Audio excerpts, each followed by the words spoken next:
وفرحت وحنود بالدقينا سنة قردي صدنات ألف مايجا مركا قفكستو ماشان جوجا بروفيسور مختار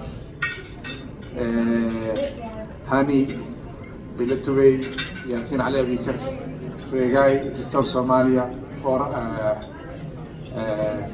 فاونديشن قفكستو ماشان جوجا مقام في مقعد وكجوجو أيامكم سلام يا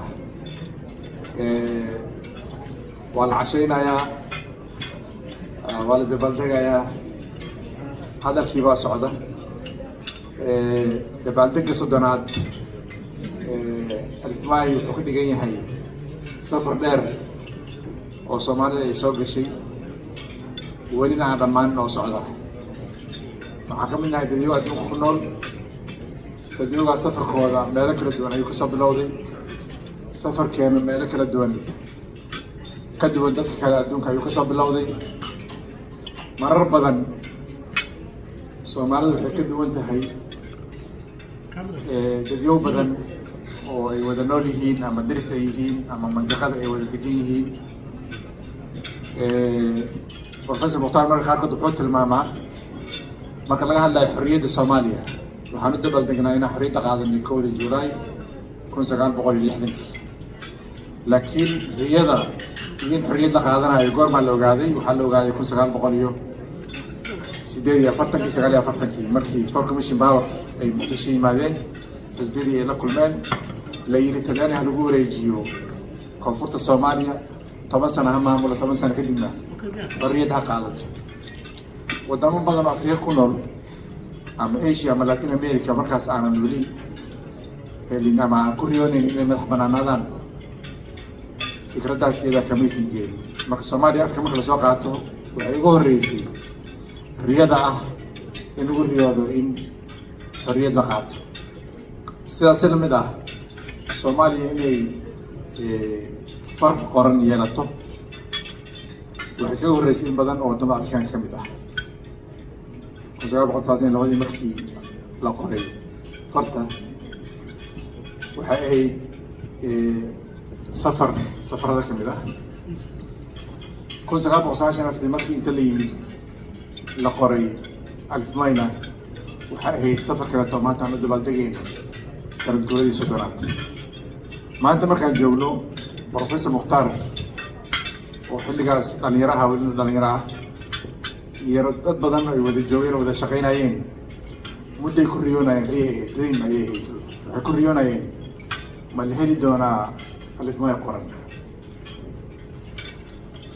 muddo kadib mashruuc isu bedelay muddo kadib Alif Maay waa la qoray dadkii ka shaqeeyey soo gaaray 30 sanato qaybta ka ahaa mashruucaasna farxad iyo reereen ay maanta u tahay oo maanta markay joogaan ay arkaan shaqadii la bilaabay oo jiilka ay korreeyay balaa meesha soo gaartay farxad ay u tahay jiil saddexaad ayaa jiro oo jiilka daadayr maanta oo soo gaaray luqadii qoran wax walba diyaar ay yihiin dadkaas iyaga waxaa laga yaabaa inaysan farxadna dareemaynin aysan xasuusanaynin dadkii soo bilaabay mashruucan dreamkii xanuunkii ay ku haysay inay meesha maanta la joogo la soo gaaro laakiin mas'uuliyad ayaa saaran maanta laga bilaabo tooshkii ayagaa loo dhiibay ama warankii ayagaa loo dhiibay ama halgankii odayaashii ay soo bilaabeen dhallinyaradii ay soo wadeen ayaga ayaa gacanta loo saaran loo dhiibay waxaa la eegi doonaa meeshay geeyaan ma sii wadi doonaan ma sii hormarin doonaan ma meeshaasay kaga hari doonaan generation kasta wuxuu lahaa farxadiisa iyo murugadiisa ayuu lahaa dadkii ku fikiray in Alif Maay la qoro xanuun aad u tiro badan bay ku haysay qaabkii bulshada u samaysnayd qaabkii loo fikirayay qaabkii qofka uu asaga isu arkay qofka kalena uu arkay غيرkiis ah waa ka duwanay qaabka maanta aan soo aragnaa anaga marka safarkaas dheer oo la soo maray dadkii joogay fartan qornay iyo dadkii joogay farta bilow ah iyo dadka maanta joogo waa 3 generation oo kala duwan marka dhinac marka la joogo dadkii riyada soo bilaabay oo maanta la jooga intii dhimatay Allah naxariisto aad ayay u faraxsan yihiin dadkii ka soo shaqeeyay oo meeshaan soo gaarsiiyayna farxad iyo raynrayn ayay ku joogaan. Laakiin hawsha waxay u taallaa dhalinyarada laga sugaya mustaqbalka hawshaan iyada ah inay sii wadaan oo ay sii baraayaan. Soomaaliya waxay kaga duwan tahay dadyo badan oo adduunka ka mid ah luqadda marka laga hadlayo ama Maayga waa culture kali luqad dad ay ku hadlaan maaha, dadkaasna qabiil maaha, deegaan gooniyana maaha. luqadda Maayga waxay ku faafsan tahay geeska Afrika oo ku faafsan tahay ciddii taqaanaa taqaana. boqortooyooyin ayaa jiray luqaddaasi ay asal u ahayd, ama tii geladii ha ahaato ama tii buuraha gaba ka dhisnayd ha ahaato oo boqorada isaga dambeeyeen. taasaana waxay keentay luqadda inay ku faafto geeska Afrika ama Etoobiyada hadda maanta jirta iyo Kenya iyo Soomaaliya intaba. luqaddaas iyada waa laga hadlaa marka laga hadlayo deegaanka. waxaad ogtihiin luqaddaas iyada ah culture-ka ka jiray deegaanada labadooda dhexdood ah waxay meel wax soo saarkeedana fiican. Happening right now in Coriole, so we're praying for peace between the militias that have been fighting there. But that's how I got started in this work. I met Sultan's father, Sultan Ibrahim Alio Ibro, when he came as an immigrant to Minnesota in 2001, and we welcomed him at World Relief Minnesota, Arrive Ministry. So that's how the friendship has been going since these many years. And before he died, he asked me, he said, he noticed we were doing work in Somali adult literacy training. Well, that was Mahatri. And I didn't know the difference back then between Mahatri, but he said, Mike, you're doing a great job with Somali language, but now will you help us preserve our ethnic and linguistic heritage as indigenous people? And so that's the promise I made to him and the promise I'm keeping. So yeah, just for show and tell, I brought the dictionary here tonight. You can take a look at it. This is the Somali Jiddu English Dictionary. And my hope is that this will continue to grow, but I'm also hoping we can continue working in Afmaymay and God willing Tuni, Dabarre, Garre, Himini, all the languages of Somalia. Not to forget Mushungulu and more. So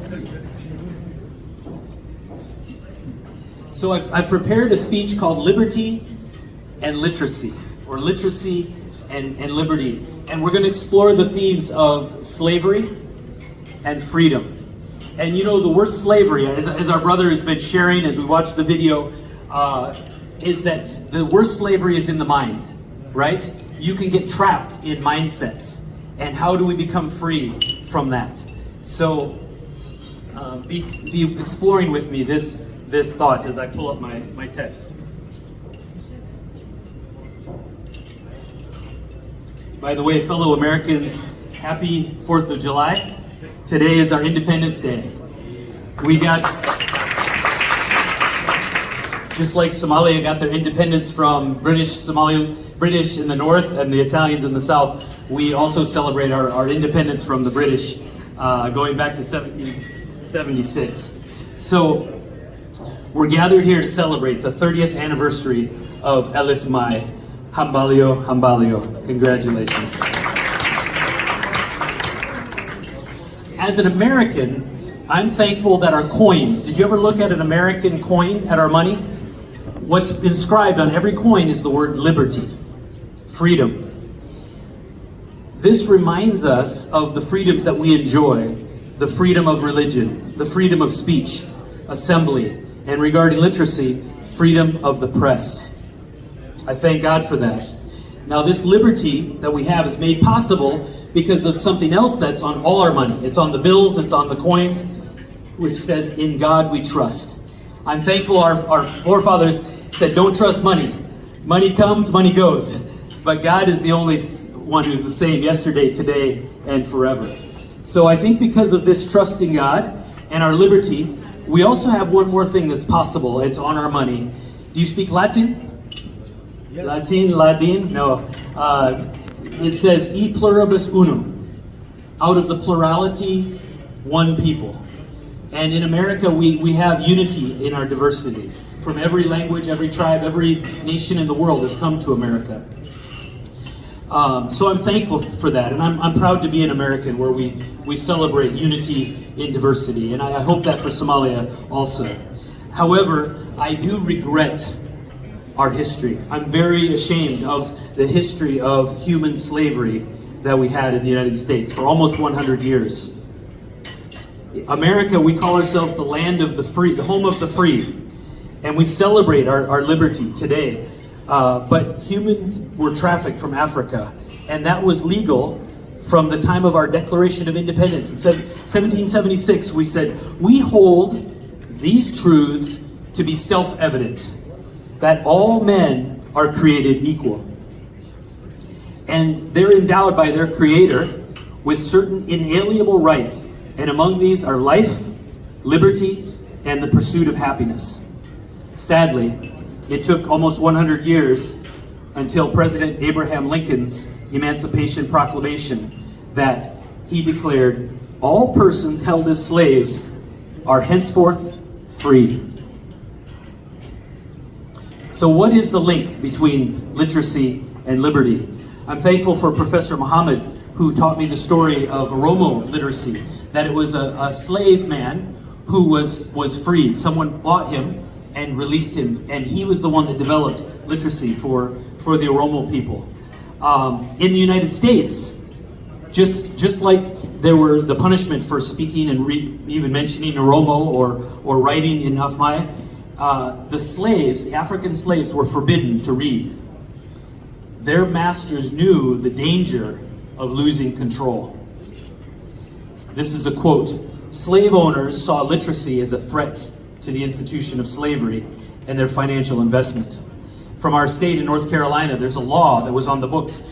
Teaching slaves to read and write tends to excite dissatisfaction in their minds and produce rebellion. But the slaves wanted to read, so they organized themselves, and they had secret classes, secret literacy lessons, late at night with candlelight. In some cases, they were allowed to read the Bible. But do you know the slave masters? They made a special Bible just for the slaves. They cut out all the verses about freedom.